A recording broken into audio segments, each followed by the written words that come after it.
What's the basis for them saying that this tomb is Jesus' family tomb?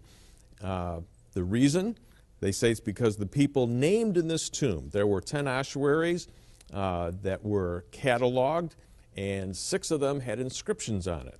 And they say that the names in this tomb are all family members of Jesus. They are mentioned in the New Testament, and the names were Jesus, son of Joseph, Maria, Matthew, Mariamne Imara, Judas, son of Jesus, and Joseph.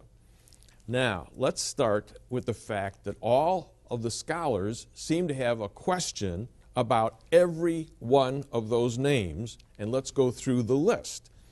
Let's start with Jesus himself. Obviously, if this is not Jesus of Nazareth's tomb, then everything else falls to the ground.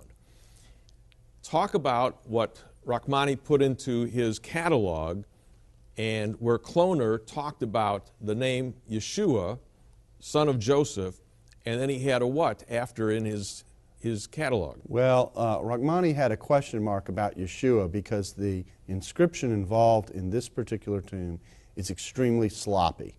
In fact, even the special called it graffiti-like. Unlike most inscriptions on tombs, the letters run into one another as opposed to being distinct. So this immediately raises a question.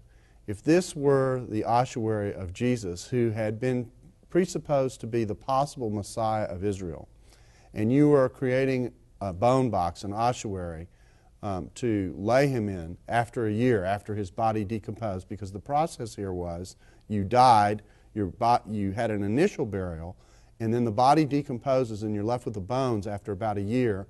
And this was called the second burial. The second burial involved a placement in an ossuary.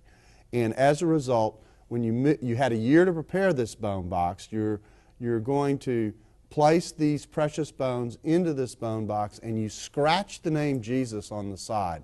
Very, very unlikely.